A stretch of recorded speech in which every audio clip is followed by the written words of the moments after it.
Hello, everybody. Welcome. I am Margo Horn. I taught in the Stanford History Department for many years, also in Feminist Studies, which is now Fem, Gen, and Sexuality Studies. And I am on the board of the Stanford Historical Society. It's my pleasure to welcome you, those of you who are on Zoom, and so many of you, it's great to see, who are here in the audience live.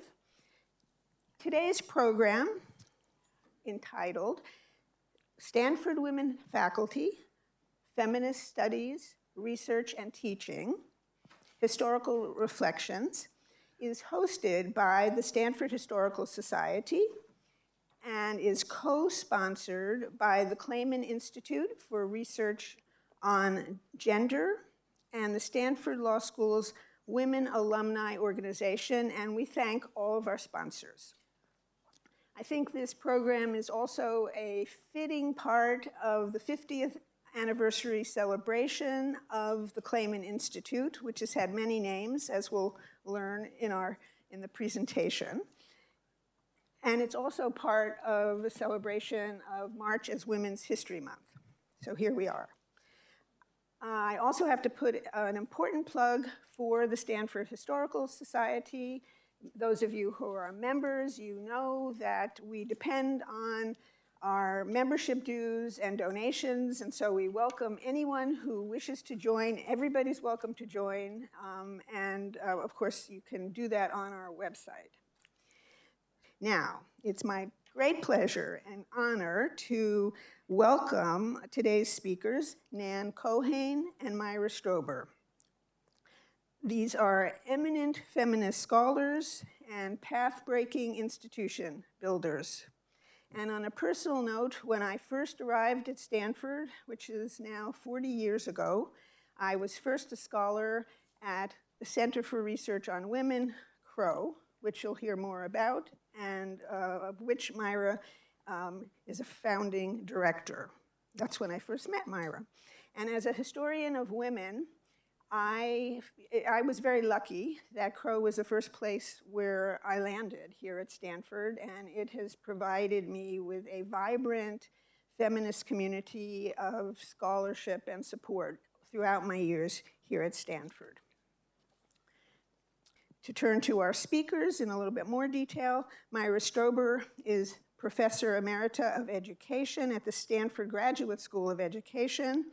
And as I just mentioned, as a feminist trailblazer, she is the founding director of Stanford Center for Research on Women. Myra's research has been on women and work, occupational segregation, and the economics of childcare. She has written 5 books. Most recently, I love the title, Money and Love, An Intelligent Roadmap for Life's Biggest Decisions with Abby Davison. Myra was a founding member and president of the International Association for Feminist Economists and the first chair of the board of the National Council for Research on Women. Nan Keohane is a political theorist, and she taught in Stanford's Department of Political Science from 1973 to 1981. She's returned to our campus regularly as a fellow at the Center for Advanced Study in Behavioral Sciences or at the McCoy Family Center for Ethics. Nan was president of Wellesley College from 1981 until 1993, and also president of Duke University from 1993 until 2004, making her the first woman president of Duke, another path-breaking feminist. She has also taught at Swarthmore and Princeton and is the author of 4 books on political theory and on leadership. So I want to give you 2 phrases of context. The narrative that Myra and Nan will present is squarely part of second-wave feminism in the United States, which expanded the feminist agenda, bringing feminism into academia.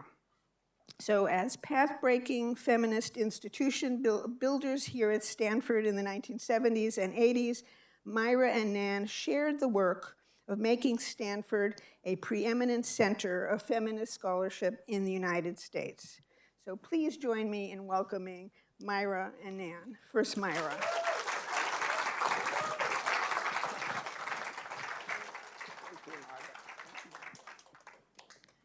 Hello, everyone, here and on Zoom. It's a pleasure to see you all. I can't see the Zoom people, but I see you all. Ironically, CROW began with a bus ride up to San Francisco. And CROW, as you know, is the acronym for the Center for Research on Women. I will tell you in a few minutes how that acronym came to be. But we began with a bus ride up to San Francisco in September of 1972. 3 of us were in that bus. Stanford was taking these 3 women, myself, Barbara Babcock at the law school, and Lily Young in the School of Engineering, to San Francisco for a press conference to tell the world that they had done such a good thing. They had hired the first woman, me, in the business school, the first woman, Barbara, in the law school, and the first woman, Lily, in the School of Engineering. Why did that start CROW?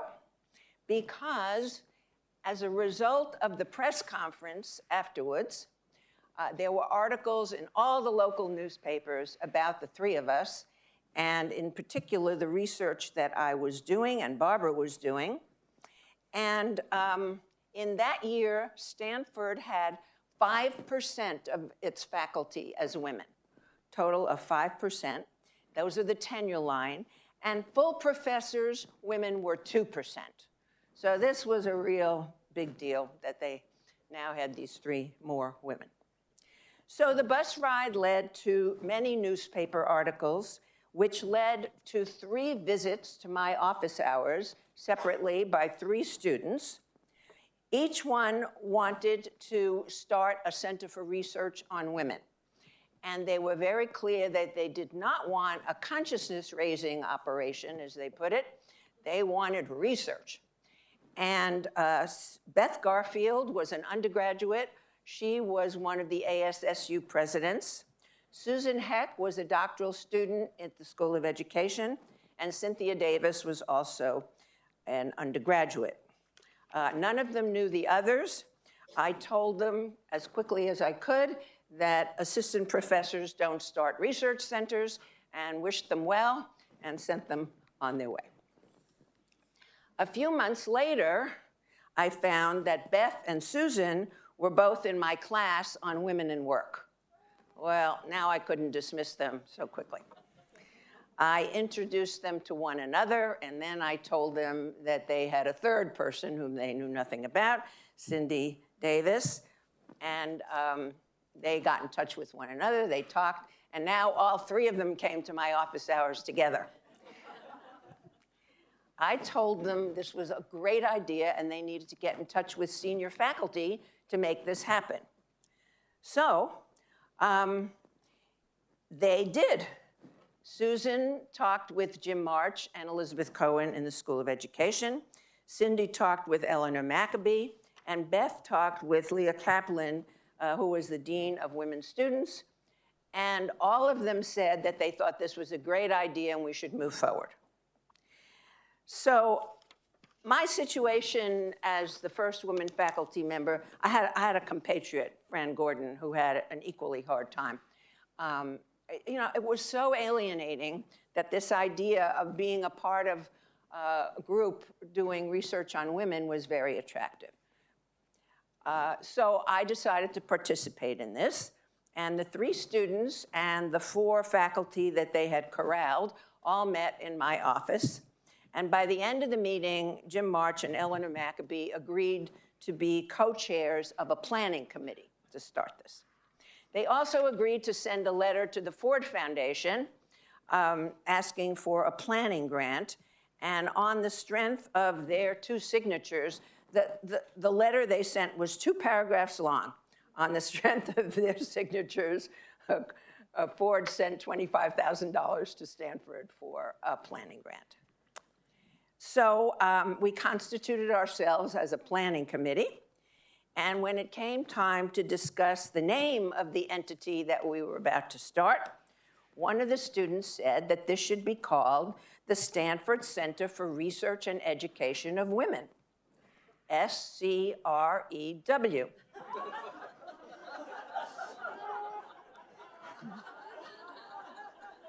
Well, we all laughed just the way you're laughing now.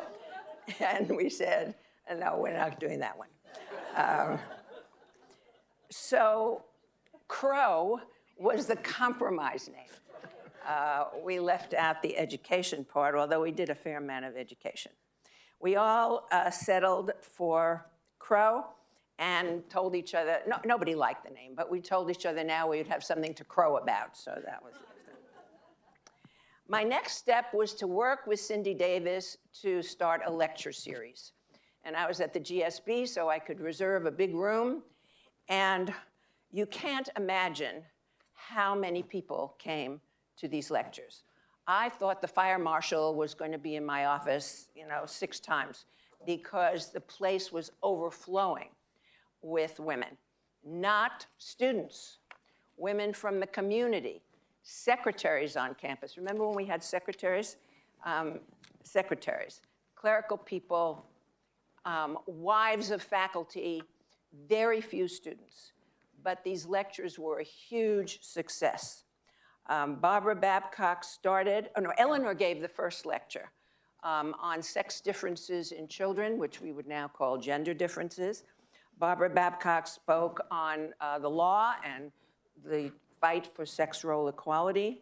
Ann Miner, who was Stanford's affirmative action officer, had a wonderful debate with Sidney Hook, a conservative philosopher at Hoover, about affirmative action, the pluses and minuses. Jean Lippman Blumen, a sociologist, talked about the effect of World War II on women's economic importance. And there were more lectures. When we got funds from Ford for the planning grant, Marion Chamberlain, who was the Ford Foundation program officer, said she would entertain a proposal for a full-fledged center. So the planning committee got together and decided to create now a policy board. Eleanor and Jim as co-chairs, and Susan and I and Elizabeth Cohen as members, and then we enlisted Bill Kays, the Dean of Engineering, who had 5 daughters, so he was very interested in all of this, and Tom Ehrlich from the law school. And in the fall of 1973, we formally launched Crow at a publicized reception. Eventually, there would be more than 100 centers for research on women, but in 1973, Stanford and Wellesley were the first, because Ford supported Wellesley very shortly after they supported us. But when the policy board met again a few weeks later, Eleanor and Jim both said they hadn't made any progress on this effort, and they were resigning, and they nominated me to take over. I told them anyway, I did it. I was so alienated at the business school and so elated with working with women faculty across the campus that I took it. My first priority was raising money. I visited Miriam at the Ford Foundation. This was my first effort ever to raise money. And Miriam advised me to ask her for $100,000. She was the most wonderful mentor. She told me how much to ask for, what the proposal should look like. She really held my hand throughout the whole thing. She also told me to be sure to go back and talk to the provost so that when this money came through, Stanford would agree that eventually we could receive permanent status here. So when I returned to campus from New York, I had a phone message from Jing Lyman, the wife of Stanford's president, whom I know many of you remember most fondly. And Jing became my second mentor. The message on the phone machine was, I heard you've been in New York trying to raise funds. How can I help you? So I called her back. She invited me to Hoover House for delicious little cakes that she had. And she suggested she said, how can I help you? But she already knew how she was going to help me. And she suggested that we have an associates group of women who could afford to contribute money, but who also would be involved in the center. And in fairly short order, the associates came into being. Rosemary Young, who was the wife of the head of HP, was the president of the associates group. And these women were so much more than sources of funds. They attended all of our events. They talked about substantive issues. They became a feminist group themselves. They formed a book club, and all these years later, they're still meeting. And many of them became my dear friends. Then I had to go meet with Bill Miller, the provost. When I walked in, he already knew me. How did he know me? Because Jing had talked to his wife, Pat Miller, and Pat had talked to Bill Miller. Welcome, he said. He already knew what I wanted, what I was there for.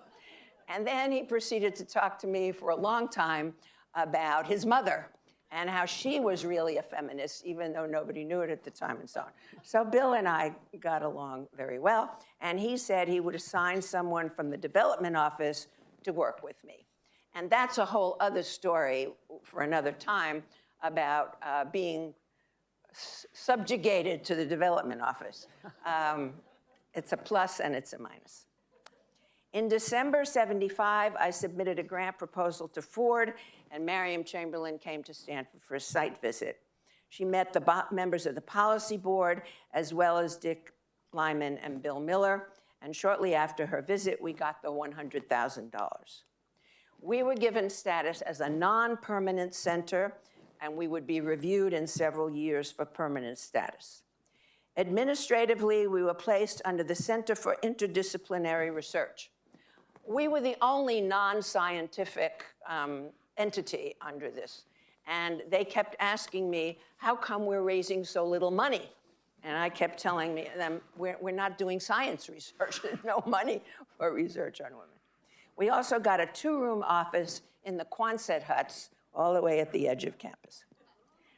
Once we had funding, we were able to hire staff. We hired Lorraine Zappert and Marilyn Yalom to head up 2 research projects, Cynthia Davis to run our office, and Margo Davis, who, right there she is, right there. Margo Davis ran our lecture series. And we put out a newsletter as well as a list of Stanford courses on women, and we created a faculty affiliate group. Perhaps Margo's most interesting experience, she doesn't want me to tell the story, was with the Playboy Foundation, who wanted to give us money for a lecture series on women's sexuality.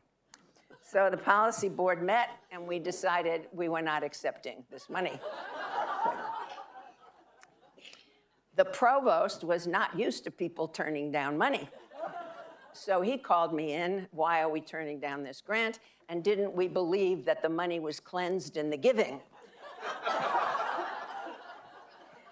So we persisted. And actually, I believe, Nan, you had to go to Dick Lyman and explain why we were turning down the money.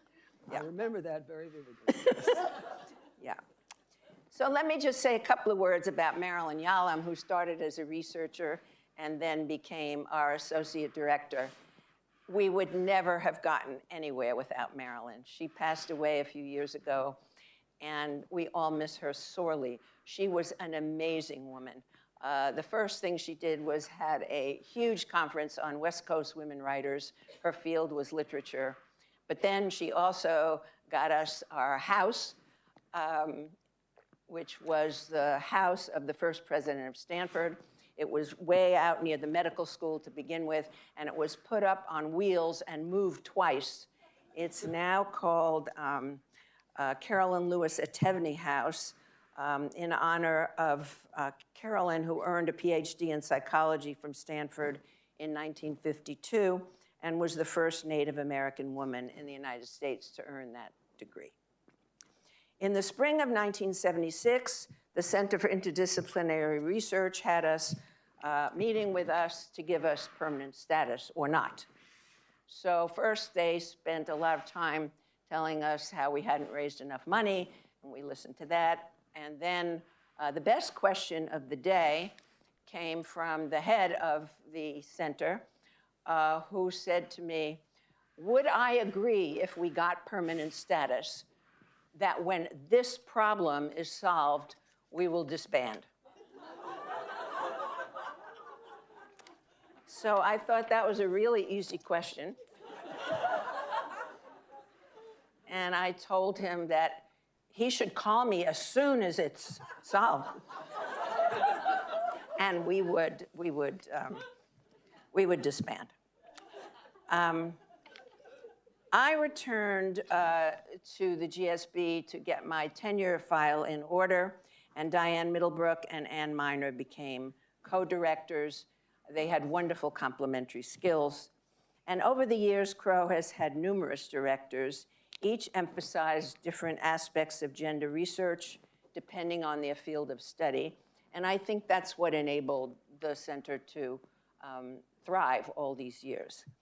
The other thing that has helped it to thrive, and this is outside of my time period, but Michelle Clayman is sitting right here, and I cannot say enough about how her gift to the center has helped us to survive to this point. So thank you, Michelle.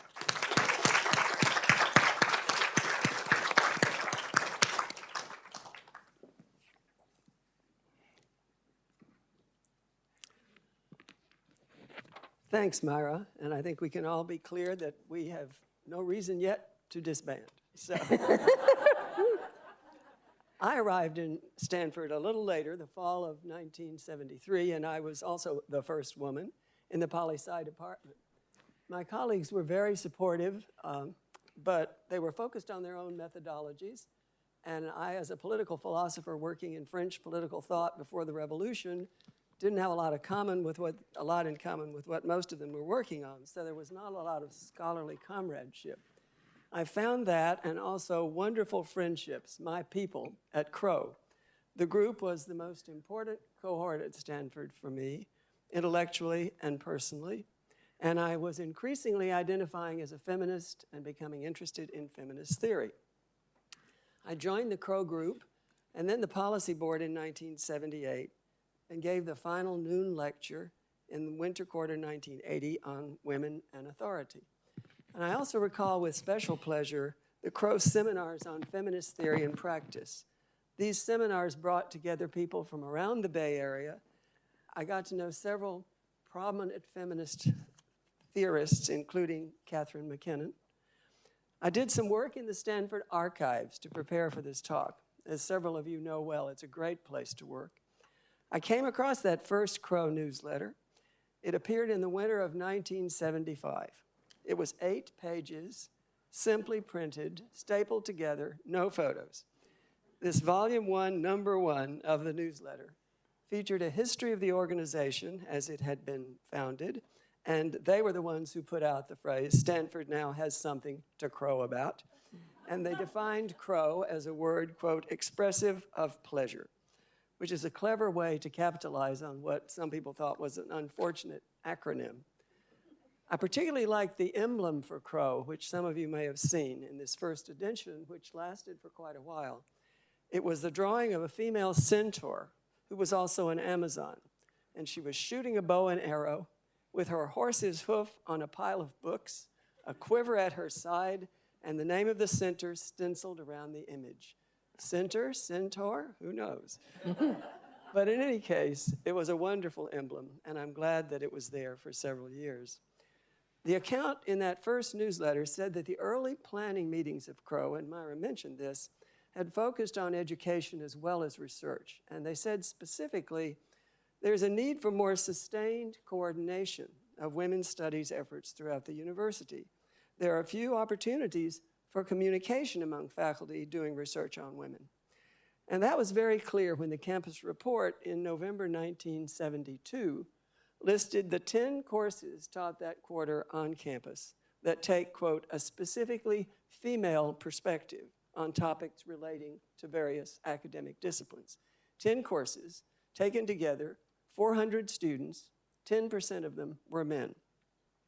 The courses included Shella Rizaldo and Jane Collier's Women in a Cross-Cultural Perspective, Sandra Bim, Psychology of Sex Roles, and Myra's Women in the Labor Force. So Crow in the early years did pay attention to curriculum as well as to research, partly because nobody else was doing so.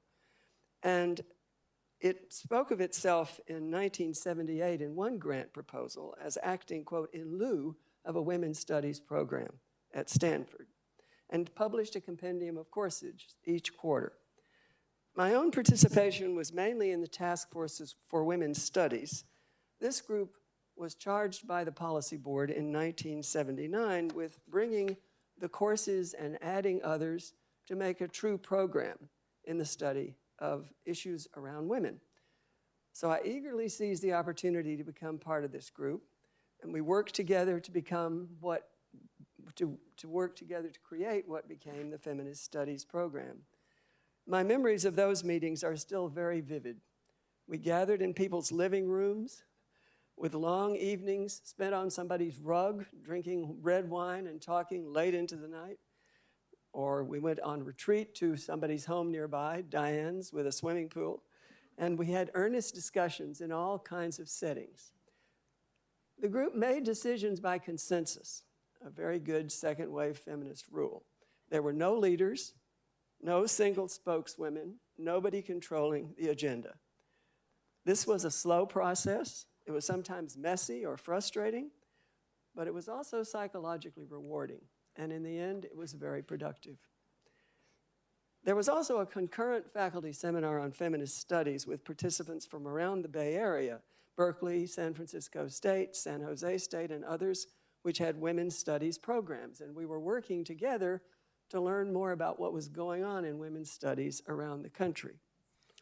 So our discussions resulted in the proposal for a program in feminist studies.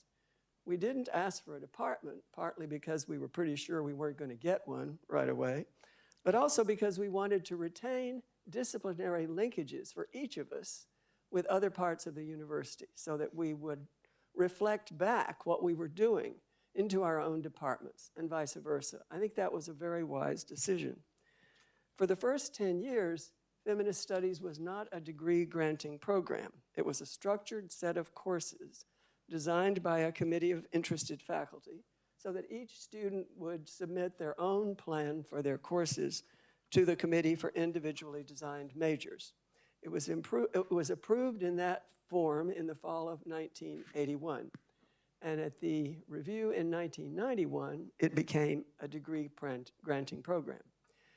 Feminist Studies required for the major that students take an introductory seminar on the situation of women, a seminar on feminist theory, and a senior seminar, plus 9 related courses that were thematically tied together to give them a seminar with structure. And there was also a practicum, an independent project or a public service project analyzed in a paper, which was integrating theory and practice, a characteristic second wave feminist theme. We in the task force that developed the program unanimously and deliberately chose to call it Feminist Studies, not Women's Studies, which was the name almost everybody else was using. This was originally an obstacle to its acceptance. It sounded ideological. What were we doing with an ism as the name of a department? And I gather questions have been raised about this at every further review of the program. But every further review, the program has held firm. And the reasons that each of us on the committee gave for feeling quite clearly that the commitment was important differed somewhat in each individual case because it was based in our own individual understandings of what feminism meant. But we were all committed to the title. In my case, I wanted it to be called Feminist Studies because it dated back for me to a fateful memo that Diane Middlebrook sent out as soon as she became director of Crow in 1976. She sent it to all departments, and she asked faculty members, how would your discipline change if it recognized that there are women in the world? Now that question, it sounds weird today, but in 1976, it was a genuine call to arms. Our traditional focus in the disciplines was all on the activities of men, the attitudes of men, the accomplishments of men, with women as a sidebar issue at best. Quite a few women and some men responded immediately and enthusiastically to Diane's memo. So for me, the commitment to the name Feminist Studies linked back to Diane's original appeal, the belief that approaching any topic from a feminist perspective yields new insights and even new methodologies, both for teaching and research. This approach, for instance, would mean not just looking at individual women in history, although that was important, but also thinking about how we see history differently when we look at the Renaissance or the American Civil War, if we realize that the lives of women were affected as well as those of men, although often quite differently. I think of Drew Faust's book on the Civil War and the way the women at home were living. I became deeply convinced of the importance of this concept, feminist studies, when I taught one of the first courses in feminist theory, Poli-Sci 157, in autumn quarter 1980. During my research at the Stanford archives, I came across the course evaluations of that course. They were anonymous, of course. I was struck by how many of the 50-plus students in that course said it was different from any other course they had ever taken, in ambiance, in structure, and in content. There were no TAs. The students organized the discussion sections, and they critiqued each other's papers. My lectures included a good deal of discussion. Students in the sections gave each other part of the grade for the course based on their readings of each other's papers. Some students didn't like this system.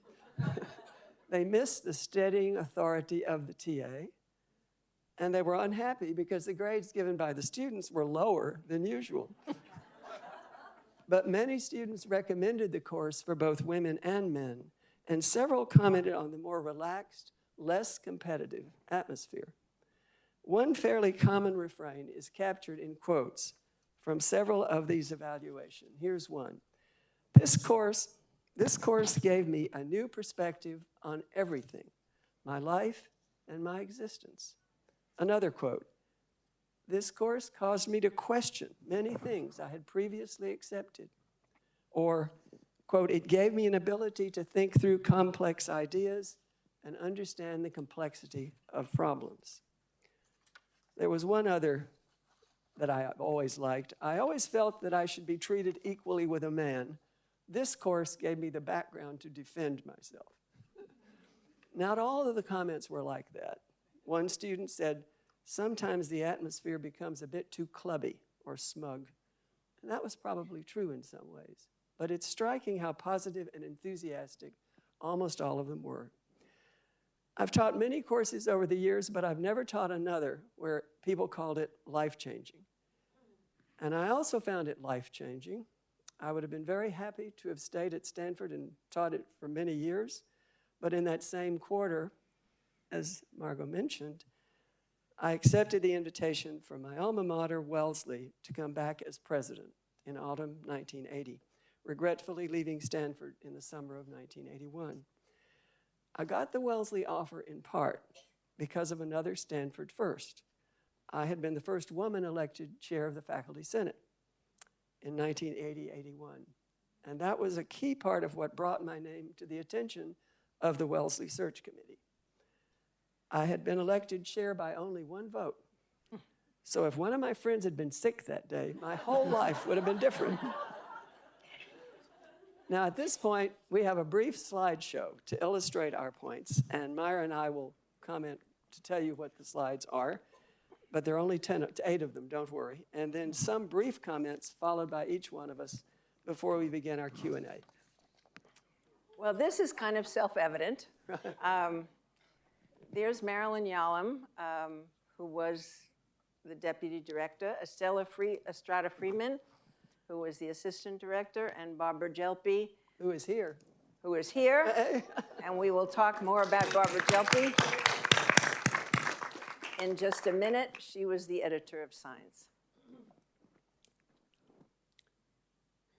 Okay, this is Feminist Studies. This is Signs, the Signs editorial board. Right. I'm sitting at the back with my head down, so all you can see is the part in my hair. But it's Estelle Friedman, of course, who was very important to a lot of these efforts, Carol, Jacqueline, and Barbara.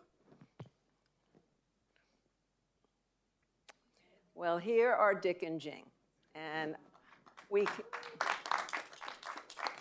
can say definitively that Crow nor the Clayman Institute would exist if not for their support. And we named a lecture series after Jing, so that's still going, the Jing Lyman lecture series. Okay, well, here is the Crow staff. And in the back is, on the left is Margo, who is right back there.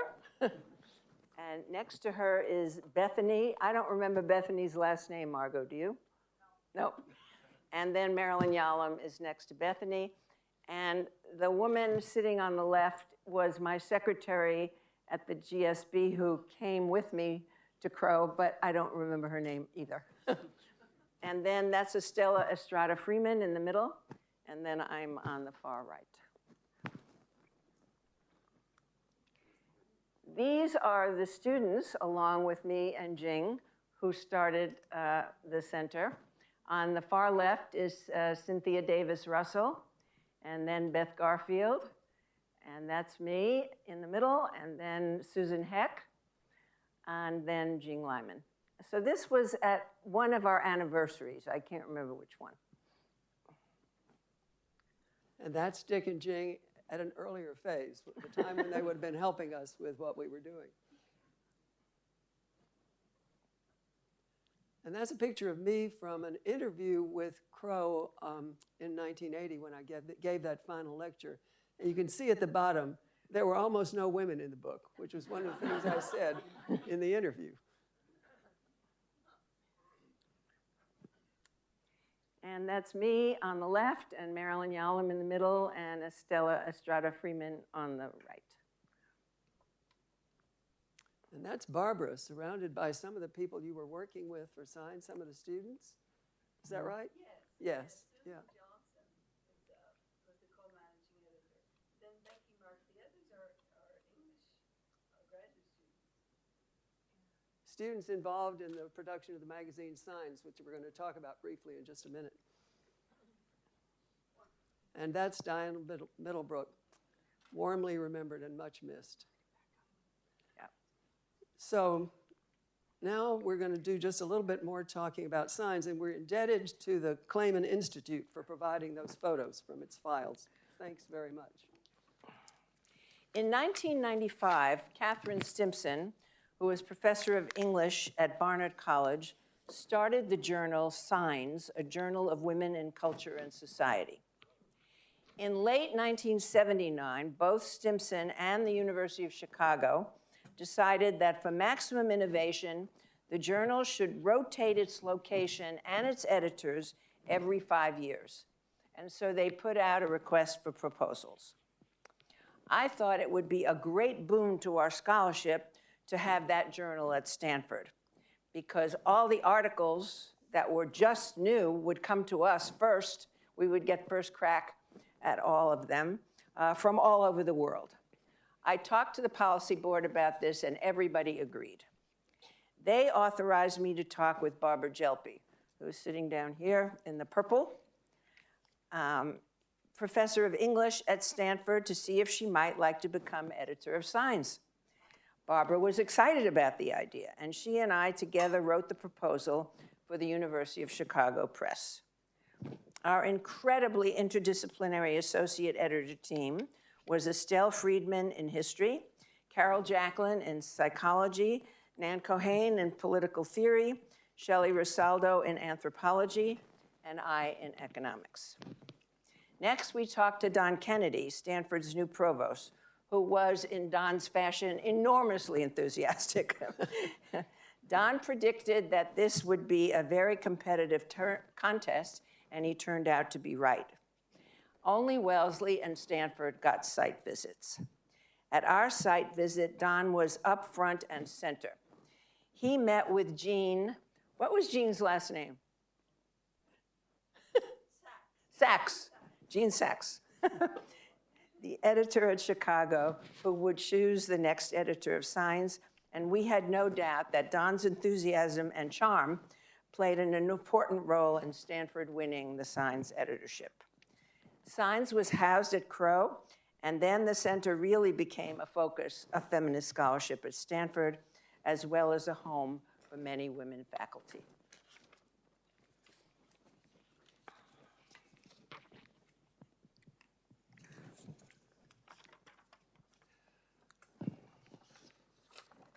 So as you can see from our illustrations, there was an incredible level of feminist activity on this campus in the late 1970s and early 1980s. To give just a couple of further examples, Angela Davis was invited to teach at Stanford winter quarter 1976, and I was asked to be her faculty sponsor. There was some concern about this appointment because of her ardent political activism, but her class combined sound scholarship with thoughtful, practical advice. There was also a lecture by Mary Daly, the well-known feminist theologian who refused to allow men in her lectures. This created quite a brouhaha. How were we going to have her come? We engineered some kind of compromise, which I can't specifically recall. Whether the men were at the back or the men were behind a veil, I don't know. But anyway, Mary Daly came and gave a powerful lecture. Maybe somebody in the audience remembers what we did. They can say that in the Q&A. If so, thanks. One other context in which my feminist commitments came to the fore, I served on the pilot committee to develop the Western Culture Program, which was implemented in autumn quarter 1980. There was so much going on at that point. As a member of that pilot committee, I recall arguing fiercely with some of the other members about one key issue. I contended that we could not have a Western culture program that included not a single work by a woman in any of the 3 quarters of the course, covering many centuries of human history. I checked the archives, and the first courses taught in the program did include Virginia Woolf's To the Lighthouse in the 3rd quarter, surely a worthy example of whatever Western culture means. But I'm not sure that the book was included in the first core list of canonical studies. Before the Western Culture Program was approved, experimental versions were taught in the late 1970s, and I once taught the 3rd quarter of the course, and I found it very exciting. But I also learned why it was so challenging to teach, even when the students were enthusiastic about it, which wasn't always the case. But the year that I taught it, the students were very excited about the material. For me, the problem was, at that time, I was teaching a whole graduate seminar on Marx and Marxism, but I had to teach Marx in 2 sessions in the Western Culture course, and I had no idea how I was going to do that. On the other hand, I also had to teach Keats in 2 sessions. And since, although I was a great admirer of Keats, I knew very little about him, that was a challenge of a different kind. As Myra mentioned, the feminist journal Signs came to Stanford in July 1980, and the university's support was crucial for this. But serving on the editorial board of Signs gave us another chance to be part of this amazing collective group of feminists at Stanford working together. I was centrally involved in editing the issue on French feminist theory, from which I learned a lot. That special issue was really historic because it was part of a pioneering effort to introduce American scholars to the rich resources of French feminism, which was where the action was at that point in the 1970s. We published it in autumn 1981. And we had to find not only the right essays by major French writers, but also the right translators and commenters. And I remember working with Barbara on that and finding that was a memorable but very productive challenge. I was also partly responsible for the special issue on feminist theory, which came out in spring 1982 and was later published as a book by the University of Chicago Press. I had agreed to edit that issue with Shelley Rosaldo before she died, and we were especially excited about writing that introduction together. But when the time came to write the introduction, Shelley had died so tragically and I had moved over to being a president. So the introduction consisted of a page and a half of heartfelt tribute to Shelley. And I ended that introduction with a quote from Shelley from Signs 2 years earlier. She said, "A crucial task for feminist scholars emerges then, not as the relatively limited one of documenting pervasive sexism as a social fact, or showing how we can now hope to change, or have in the past been able to survive it. Instead, it seems that we are challenged to provide new ways of linking the particulars of women's lives, activities, and goals to inequalities wherever they exist." Unquote. I particularly like that quote because it is so typical of one of the finest professors that Stanford has ever had. And because in noting the importance of addressing inequalities wherever they exist, Shelley emphasized that this should be done by, quote, linking the particulars of women's lives to those inequalities. Her statement anticipated what we now call intersectionality while maintaining the focus on women, which she regarded as a key element of feminist studies, a view which I wholeheartedly endorse. The perspective, she said, directs us to look at all kinds of inequalities and oppression, wherever they may be, through the lens of feminist questions and methods, asking how the particulars of women's lives are linked to the other inequalities and provide a linkage among them, because almost all those inequalities include inequalities among women as well as men, and it provides a way of bringing them together. I'll be forever grateful for having been part of that incredibly rich and transformative decade at Stanford from 1972 to 1982, and having as colleagues some of the finest scholars and firmest friends I've ever known. We thought of ourselves as pioneers, and in many ways, we were. And in that mood, I can't resist with closing with a familiar quote from Wordsworth. "Bliss was it in that dawn to be alive, and to be young was very heaven."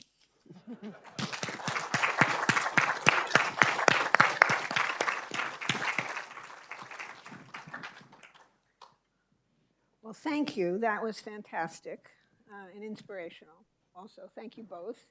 Now we have two people who are going to, I believe, so John and Natalie, okay, and Leslie. I don't know how, Leslie, you're doing the Zoom questions. All right, so, but I'm going to take my privilege as moderator and kicking this off with a question for the two of you to ponder, which is that it seems to me there's a very stark difference between feminist values, such as you said, Nan, cooperation, being non-hierarchical, and the values of an elite university, such as Stanford, right? And so do you have any examples of how you navigated that? Or not? So I'll pick up from Nan's mention of Angela Davis having been here. Angela Davis came to my class that I was teaching that quarter on women's employment, and she said that she thought the most radical possible policy would be for the government to subsidize 24/7 childcare.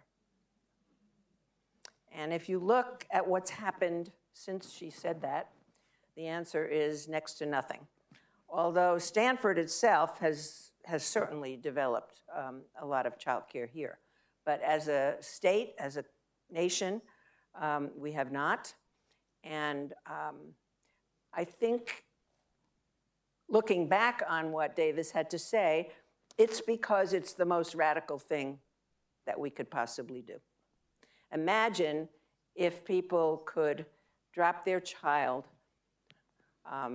somewhere if they needed to go to the doctor, if they needed to go anywhere, and could be assured that that care was quality care at an affordable price. It would be truly revolutionary. And we're one of the only nations, right, at least Western nations, who that doesn't have that, right? Free, quality childcare. Yes. So. I was going to say also in answer to your question, I think even though institutions of higher education are generally, as in terms of their organization, hierarchical, because in any complicated organization, you've got to have networks and organizational reporting lines. It's just, you've got to have that to make it work. But that doesn't mean that what goes on at that university has to feel hierarchical and layered. There's a lot of collaboration in so many parts of a university. And so I don't think that they're antithetical. It's just, it depends on how you look and where you look. But if you look within those organizational boxes, you get an awful lot of people working together, which is very much what feminism is all about, in the best universities at the best times. Great, that's very hopeful. Thank you. So now, some questions from the audience? My question is related to the same topic, which is that picture that we saw where Nan's head is down, and that picture gives you an idea of how science was structured. Again, and to Margo's question, the University of Chicago Press is very hierarchical. There's an editor, and the editor has a staff, and then the editor asks certain associates for their opinion and takes it or leaves it as he or she wishes. We kind of kept it a secret from Chicago that we didn't work that way, that though the associates whom Myra names from all these different disciplines, we worked together to plan special issues. We worked together.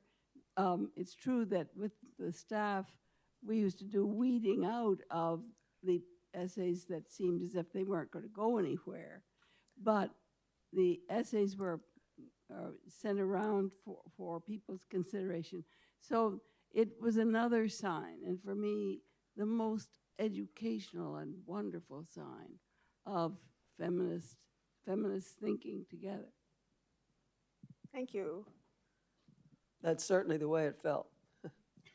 This was absolutely wonderful. Thank you so much. And it brought back terrific memories of going to the lecture series at the old GSB. I have a question, a different question for each one of you. Nan, I wanted to ask you, you're offered the presidency of Wellesley. You've had this heady experience of being at Stanford, being part of the feminist community. I'm just wondering, when you're about to assume a presidency, was there a lot of room in your mind to think about how a feminist was going to assume a presidency? That's a really good question. And in fact, I had a hard time deciding to do it, partly because I'd never intended to be a president. I'd never been a dean or a provost or anything. They just came out of the blue. But the reason that I said yes in the end was that I felt that Wellesley had always been a feminist institution. Our founder said, women can do the work, I give them the chance. And at Wellesley, in the first few years, there were no men. There were two men, the music director and the janitor. Everybody else was a woman. And so Wellesley had been a strong feminist institution, but had sort of fallen away from it a little bit. The board voted not to go co-ed when Vassar did, for example, but it was sort of like a waiting game. Let's wait and see how it works. And I thought we should say, this is a brilliant opportunity to be a strong feminist institution in the middle of this very feminist period. And that was one of the main reasons I accepted the job. Now, that doesn't mean that it was easy to go there and translate feminist leadership. I mean, I couldn't just sort of sit on the carpet with red wine with my staff late into the night working things out. That didn't work. And I think for a while I probably tried to do more of that than was feasible, but it was always important to me that there was some element of the collaboration and the feeling of us all being in it together. And maybe it was more attenuated over time than I would have wanted it to be, but it was there. Can I ask Myra? Nan touched a little bit on how her feminism affected her teaching. I wonder, especially in the atmosphere of the GSB in those early years, very male, very competitive, could you even entertain those thoughts? And if so, were you able to come up with anything then or later that made you feel it was, in some sense, a feminist approach to teaching? That's a really complicated question. In my course on work and family, was originally called Women and Work, and then it became Work and Family. There were lots of feminist ideas in the course, but the course itself, I would not say, was particularly a feminist course. Diane Middlebrook and I taught a course together called Women's Choices. And we took 36 students total, 12 from education, 12 from English, and 12 from feminist studies. And that course was run as a feminist course. And sadly, we taught it only once, because now we get into the hierarchy. The dean of H&S said Diane, could get only half credit for teaching that course because it was co-taught. So that was an example of hierarchy spoiling the opportunity. In my own career, I became a part of the International Association for Feminist Economics. And what we were doing there was another kind of feminism. We were questioning the discipline as a whole, the assumptions that it made, the questions that it asked, and that has been a very fruitful effort. A couple of questions that have come in from some of the audience members is around comparing what Stanford's history is with women faculty and how that compares to other institutions or some of our peer institutions, and even beyond that. There were specific references to women scholars at Oxford, the Oxford Four during World War II. I don't know if you're familiar with them. So, but maybe you can compare if you are aware of other institutions. Well, you're aware of Harvard. So, Yes, but I don't know much about exactly how quickly Harvard got a number of women. I don't know the data about Harvard. I think the pattern of having relatively few women in the early years, I think for some of the co-ed institutions, maybe the University of Michigan, for example, turned out to be a place where a lot of women studied. And there must have been exceptions of a few of the co-educational institutions that trained the women who then became faculty and others. But I don't know. so You probably do, Margo. a little bit. So Harvard tenured its first woman in 1948. But one of the reasons I mentioned the second wave of feminism is that the big expansion of women faculty did happen in the 70s. So it's a pretty common pattern. That's right. So that's, I think, an important context. And it had, there were lots of conferences on this, and it was really a push in terms of the agenda of the second wave movement to bring feminism to the academy. And it happened here. And I was going to ask you if you were aware of that in terms of the work that you were doing. Well, I knew what was happening at Berkeley because Right. prior to coming to Stanford, I was at Berkeley, and I knew that Berkeley also had almost no women on the, they had women teaching, but not on the tenure line. They were adjunct faculty of some sort. Well, my own previous experience, and then we'll turn to other questions, my own previous experience of teaching had been at Swarthmore, a very, well-known, fairly liberal arts co-ed institution. And I had never thought about it, but there were relatively few women faculty at that co-ed institution, and one very strong senior woman faculty member decided that this was a problem and called all the women faculty to come together in a meeting to talk about what we were going to do about it, and we could all fit in her office. So it can't have been many of us. A question for Dr. Keohane. From your experience at Wellesley, if I remember, that is an undergraduate-only institution. Did you seek to establish a research center similar to the center at Stanford? And in the setting of an undergraduate-only institution, was it difficult to find support for such research? Or maybe did you reach out to Harvard or UMass or MIT or doctoral granting institutions to form collaborations and overcome those challenges? Well, as it happened, my predecessor had done the job for me. She had founded the Center for Research on Women at Wellesley, as Myra mentioned. It was the only other place that had one, and she did it before I got there, and it was flourishing. The research question, though, Wellesley is one of those liberal arts colleges that takes research very seriously, and maybe partly because we're in the Boston area. We always have faculty members who are actively interested in research and know that it's going to be a significant part of their tenure portfolio, and work with other faculty members, including those in the Boston area. So the doing of the research, and also a lot of Wellesley women wrote research senior theses. So there was, and the scientists were doing an enormous amount of research. So the research wasn't an unusual thing, but the Center for Research on Women therefore fit in pretty easily at Wellesley. I don't know if that would have been true at all liberal arts colleges, but I suspect it would have been true at many of them. I think it's wonderful that so many people have talked in this panel, and thank you so much for the history that you've brought to bear and for everything you've said. So many people have talked about hierarchies and not creating hierarchies. And one of the questions that I have is this. It's actually an observation too. Stanford, in the years in which Crow and feminism was growing in the faculty, was also itself growing in prestige as a university. And so the question was, for everybody else, what would Stanford make of feminism as against wherever else people were?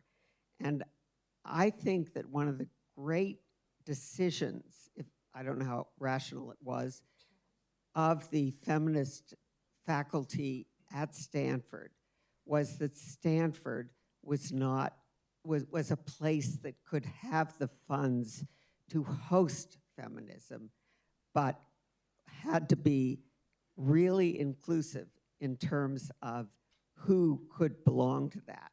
And so the Center for Research on Women, for instance, was not a center for faculty at Stanford. It was a center for feminists who either lived near enough or could come to Stanford and participate in this. And so many, I'm looking around now and I see people who were not Stanford faculty members who became part of a Stanford faculty-sponsored institution, which I deeply appreciated and thought was quite different. The other way in which I think hierarchies were broken down, if that's the correct metaphor, at Stanford was this, that feminist studies elsewhere tended to be one gender. In other words, in my program, which was at San Francisco State, it was called Women's Studies, not women '(S) studies, women studies. It was for women, by women, and of women, period. Stanford didn't go that route. Stanford had room for anybody who could call themselves a feminist. You did not have to be an academic, and you did not have to be a female. You had to be a feminist. Well, you didn't have to be a feminist. You had to want to participate in this. Does that ring true for you? And if it does, why did Stanford manage to somehow break that barrier and say feminism, feminist studies and feminism is for anyone who can care about the kinds of equality that, regardless of their position and their gender? Well, I think you're absolutely right in what you're describing. And I believe Marilyn Yalom is the person who is responsible for that. And Margo, I don't know if Margo's still here. You would agree with me? She left. She left. But Marilyn herself was a tenured professor at Hayward State. And she left her tenured job to come to Stanford to be first a researcher and then associate director. And she was the one who said, we have to make all the scholars around this area who want to participate in our work, we have to make them welcome. And we had some precedent for that with the associates, who were not scholars, but who were contributing financially, but also contributing intellectually. And so then we had that, and then we had the affiliated scholars who had an affiliation. And it was interesting, the provost, Jim Ross, really did not like the name Crow. And he was the one who insisted that we change the name. So it became IRWG, which everybody called Earwig, which, I don't know, Earwig and Crow. But he never questioned the idea that we had affiliated scholars. And he never questioned that this was a feminist institution. So I think that, you know, the support we got at the beginning from Dick Lyman and Bill Miller just carried through. And Jerry Lieberman was important in that regard, and Bill Massey, and all of these men who never heard of feminism before. Well, Bill did from his mother, but everybody else was really supportive of this set of ideas. I think just one very quick point. Your question began with reminding us that Stanford at that time, and for a long period in its history, has been an adventurous, pioneering, sort of risk-taking institution, feeling that it's hungry and ready to go. And I think in that mood, it was perhaps easier to accept something as radical and pioneering as feminism than it would have been for a stater, more settled university. We could test that, but that would be my hunch. Frontier. Yes, yeah. Good afternoon, Nan. The last time you and I had a longer discussion was walking the streets of New York City for Wellesley's 77 5th walkathon. I admired and thought it was pretty cool that a university president was walking for a reunion like that. But I particularly found it amazing that you were willing to take on the challenge of, shall I say, not a bastion of feminism in Duke University. And I wanted to ask you why you did that and what you see as your legacy, because again, that's a slightly different institution than either Stanford or Wellesley. Well, it's a very good question. A proper answer would take much longer than I can give you tonight, but we could talk more about it. I think the first answer would be that Duke has more of a feminist history than you may realize, because it had a women's college, which was a fully equal participant with the male college, a mile apart. And they not only took the same courses, but the women had their own student government organization, their own library, their own sports teams, whatever. People like Elizabeth Dole graduated from the Wellesley, there we go, the Duke Women's College. And I think that seasoned Duke to be more open to ideas like feminism, perhaps, because of that history. The Women's College graduates wouldn't let you not be. And so that's one of the short pieces of the answer. A longer piece would be that Duke, like Stanford at the time that I took the post, was a hungry, pioneering organization trying to get better. And there again, I think the Duke Press, for example, publishes a lot of feminist books. So it wasn't as unlikely as you might think. Take some more questions. Karen. Hi, I want to build on the comments that Mary Felstener just made with regard to the inclusiveness. One of the scholars at our institute, Marilyn Boxer, wrote a very interesting book, which I would recommend to all of you, and it's called When Women Ask the Questions, The Rise of Women's Studies in America. And she was one of our scholars at one point. It packs in a lot of this history from all over. And she was not the only one who wrote books while at Stanford.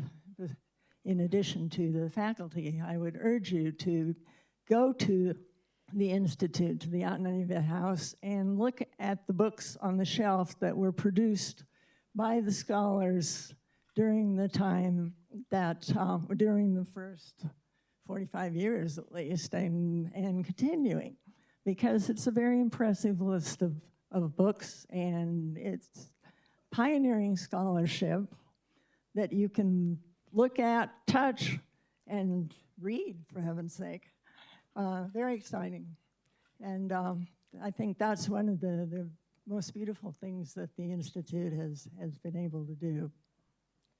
So can I, one more point here. So can I acknowledge Mary's point, which is we have Edie Gellis and Karen Offen and Mary Felstener, and I don't know if there are any others who are continue to, and this is when I came, and you became senior scholars, and and what a vibrant, Myra, and you were there, what a wonderful place, and that it still is because you're here, so I'm glad you're here. I just want to appreciate that. Larry. Yes, Nan, thank you very much. It's a wonderful program. I really appreciate all of it. You talked about Wellesley. I would like to ask about your experience at Duke. One thinks of Duke as being full of old boys, and it's had a number of, highly publicized fraternities. They've had a number of highly publicized problems of sex and rape and so forth, fraternities. Can you just describe the differences of being at Duke and what it was like? And also, since you will not be here at our next meeting, when we will be talking about university presidencies, and I know that you read our new book on Wallace Stirling. Any comments you have about being a president would be very important. Thank you. Why don't you repeat his question? The question was first about Duke and whether Duke as an institution with a lot of old boys involved, how did you put it exactly? What were you asking me to tell you about Duke? Well, I just wondered what it was like. What it was like, all right. Was it an institution that was accepting of feminism? Okay, yeah. Thank you. And the second question was about being a university president. How much time do you have? Let me just answer the first question quickly and say a word then about the second. How was Duke different? Duke was different from Wellesley. It didn't matter that much that Duke was co-ed, frankly. The students at Wellesley are not that different, except for in some ways being more feminist. But the medical school and the hospitals were what mattered most. That was 75% of Duke's land, money, reputation, whatever. And here I was, this woman philosopher coming in to be president, and the medical school was supposed to all report to me, right? And I think some of them found that a little bit unsettling. What did I know about medicine? And so that was the biggest difference. I learned a lot about medicine, and I think I did an okay job in that, but that was different. Athletics was different. We didn't have anybody at Wellesley like Mike Krzyzewski. I don't know how much of a basketball fan you all are, but that was a big deal. Coach K was really big. And our first time at Duke, after my appointment was announced, we went to a basketball game in Cameron. And we were playing Iowa. And Duke had not lost to a non-conference team in Cameron for decades. And we were beginning to lose to Iowa. And several people said to me at the halftime, if we lose today, everybody will blame you. And I thought, what am I getting myself into? And then I went to the first meeting of the Duke Academic Council, which is like the faculty senate. And the main topic was the faculty were griping because they didn't have such good seats to the basketball games. So I thought, this is a different world. But in fact, it was very similar in many ways. You have the faculty, the students, the leaky roofs, the fundraising, the neighbors, the friends, the alums, you name it. And what I loved most was building buildings, and Duke needed a lot of them. So that was great. And it wasn't that different in terms, for the reason that I gave a moment ago, in terms of its attitude toward women or women's possibilities. My last 2 years at Duke, I did decide that we needed some work to be done. So I did an initiative in which we looked at the situation of women at Duke at every level. And some of the students said that they felt that Duke pressed them to be effortlessly perfect. And that's very difficult, to be effortless. It's like a duck, paddling big underneath and nobody sees you, or a swan or a duck. You're just moving along. And the graduate students and young faculty, the first thing they wanted was childcare.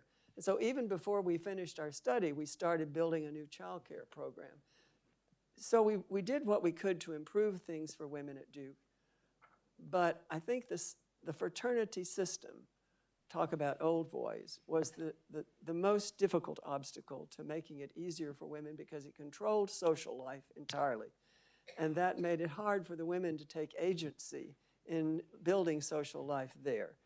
And I wish I had been able to do more to change that. I didn't do much.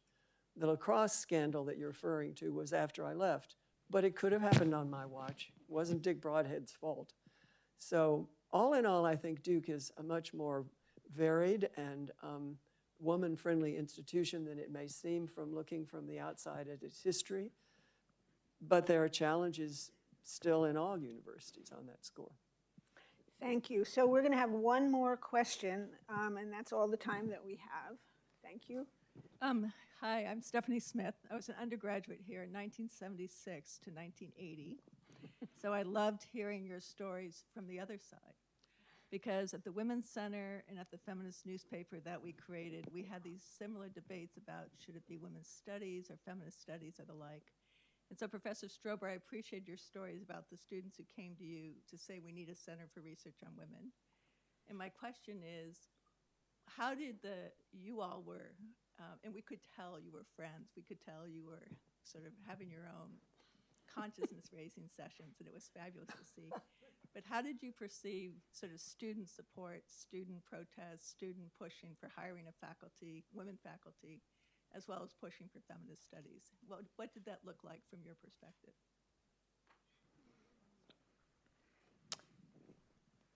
Oh, that's a complicated question. Partly because I came here to the business school, and there were 5 women in the class of 350 MBAs. And by the way, none of them wanted to take my class on work and family. They didn't want to identify. So all my students, even though I taught the course in the business school, all the students were undergraduates. So I had a select sample of women who wanted to take this course, even though they had to go to the business school to take it. And they were very similar to my students at Berkeley, where I had taught this course before. They were so grateful that I was teaching this class. Finally, somebody is talking about issues that they care about. The biggest issue they all had was, and this was true for MBAs when they finally started taking my class, how am I going to combine a demanding career with motherhood?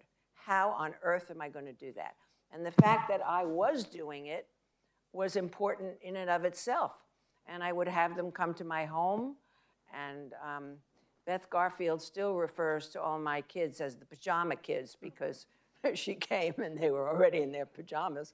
And I tried to show them that it was possible, and they were grateful to have a role model finally. So Thank you. That was the way it was. So I knew this was going to be fabulous. Thank you so much, Myra and Nan. Thank you. You're welcome.